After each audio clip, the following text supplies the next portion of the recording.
Quand on parle de l'achat de maison, parce que tout le monde parle premièrement de la mise de fonds. Alors, d'aucuns vous diront, il vous faut 20%, d'autres vous diront 10%, et les plus avisés vous diront, ah, vous pouvez aller aussi bas que 3%. Cependant, parce que personne ne vous parle de l'énorme coût qui apparaît juste avant de recevoir les clés. Imaginez ceci, vous avez économisé 18 000 dollars pour la mise de fonds de votre maison de rêve. Vous avez enfin à la signature finale et quelqu'un vous glisse un document sur la table qui dit montant à apporter pour finaliser l'achat 10 000 dollars supplémentaires. Attendez quoi? Ça sort de cet argent. Bonjour à tous, ici votre agent immobilier local Dr Douty. Bienvenue dans ce nouvel épisode de la série Parlons Immobilier. Aujourd'hui, je vais vous parler des frais de clôture.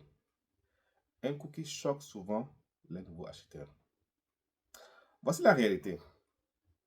La plupart des acheteurs passent des années à économiser pour l'apport initial. Mais ils oublient complètement les frais de clôture. Et ceux-ci peuvent atteindre 5% du prix de la maison. Par exemple, si vous achetez une maison de 500 000 dollars, les frais de clôture peuvent atteindre 25 000 dollars. Et si vous n'êtes pas préparé pour ça, eh bien là, l'achat sera impossible. Mais voici la partie que la plupart des gens ne comprennent pas. Cet argent ne va pas à une seule personne. Cet argent est réparti entre toute une équipe de professionnels et d'organismes gouvernementaux qui rendent votre achat possible. Dans cette vidéo, nous allons expliquer qui sont les personnes payées lors de la clôture, ce que font ces personnes réellement et pourquoi elles reçoivent une partie de votre argent. Commençons par le prêteur. Ici, quand on parle de prêteur, on parle de la banque ou d'une société de prêt hypothécaire qui vous accorde le crédit.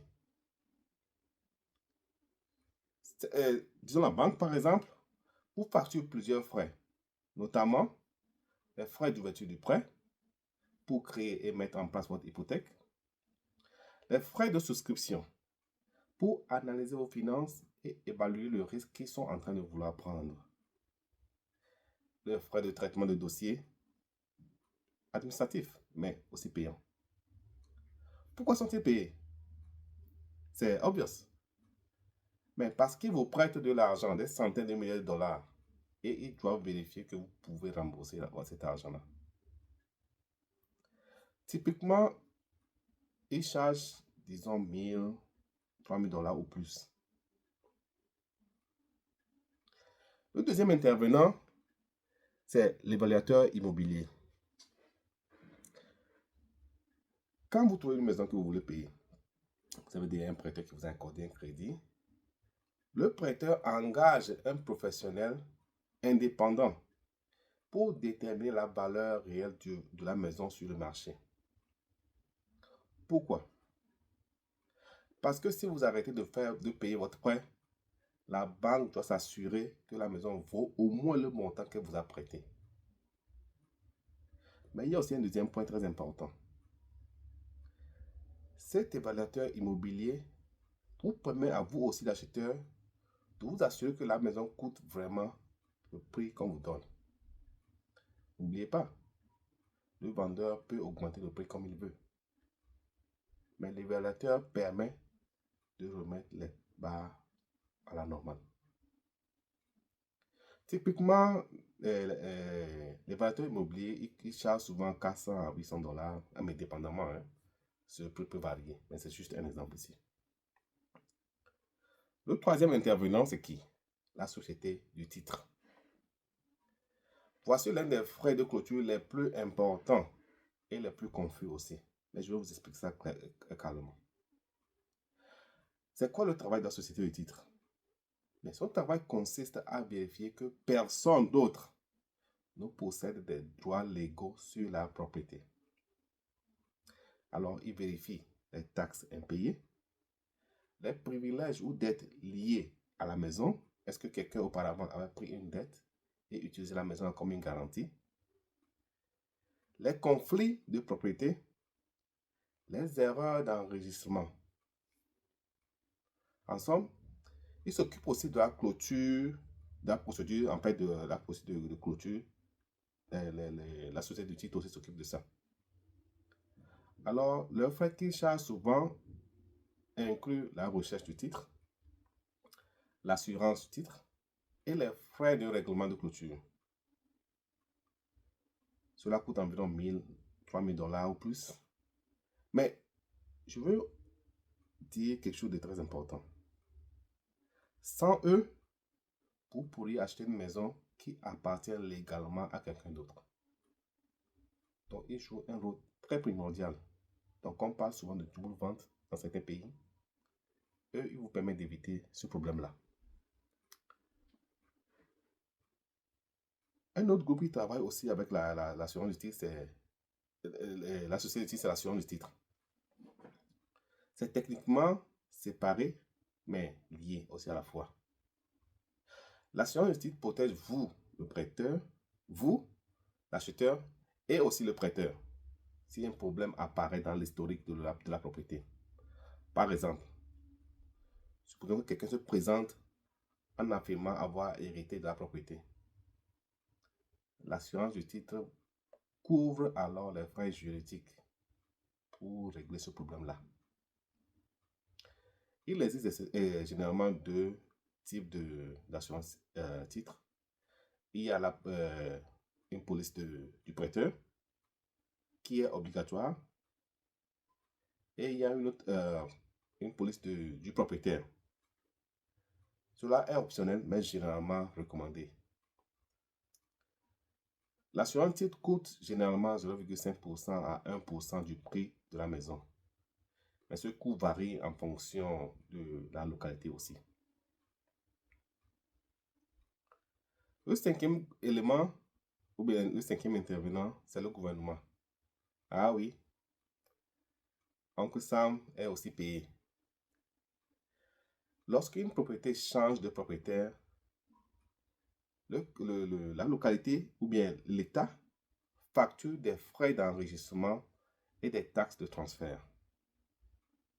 Ces frais servent à mettre à jour les registres publics, à documenter la propriété légale et à maintenir les archives foncières du gouvernement.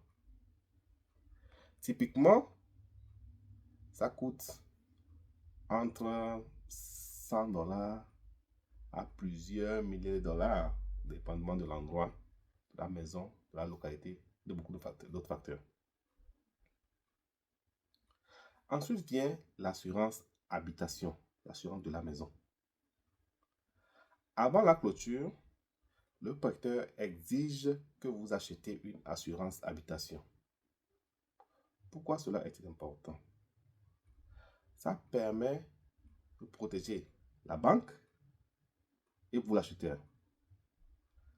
Comment protéger la banque? L'assurance, par exemple, protège en cas d'incendie, de tempête, de vol. Parce que la maison est assurée, la banque prend moins de risques parce qu'elle est couverte. Vous, ça vous protège aussi parce que si vous avez protégé vos biens à l'intérieur de la maison, l'assurance couvre cela aussi. L'assurance maison, vraiment, son prix varie d'une localité à une autre. Par exemple, l'assurance en Floride n'est pas la même en Maryland et n'est pas la même en Californie.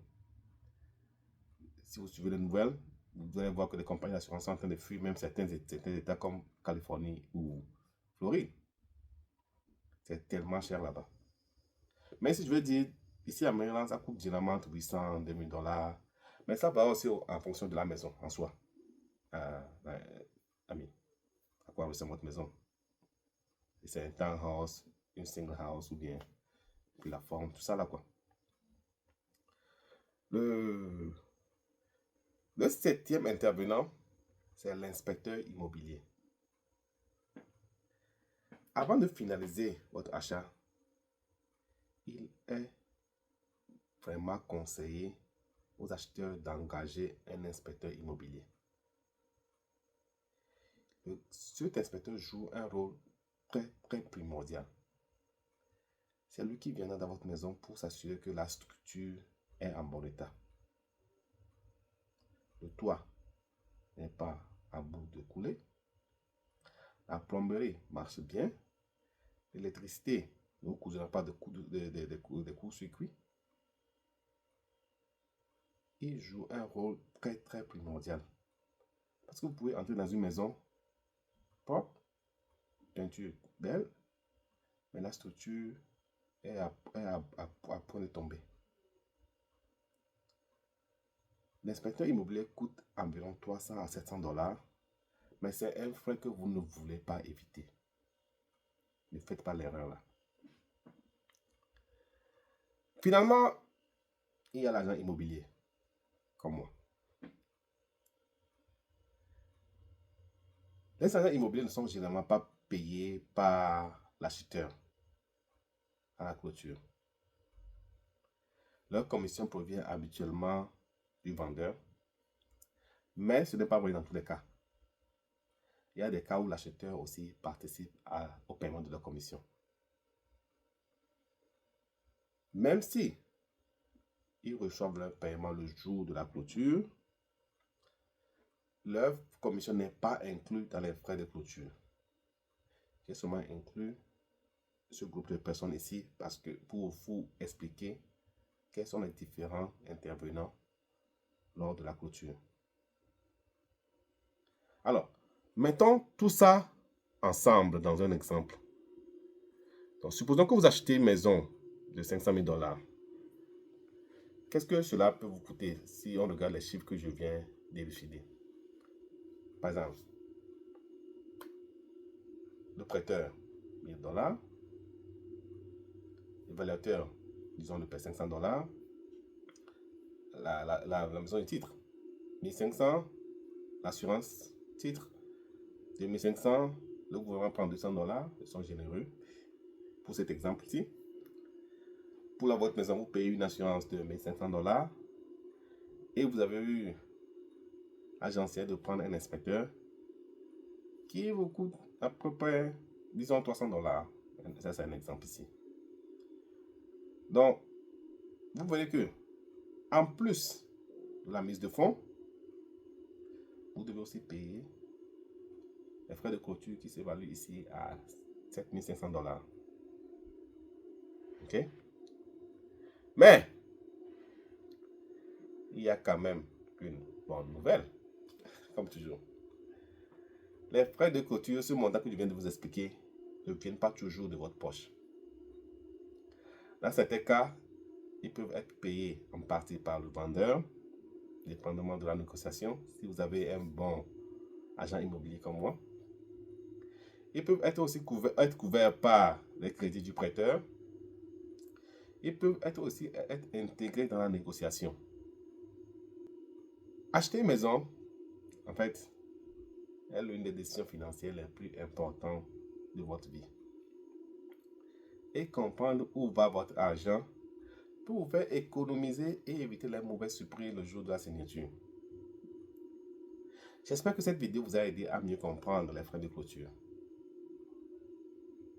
Si vous avez des questions, laissez-les dans les commentaires ou contactez-moi directement. Je serai ravi de vous réexpliquer les points de confusion.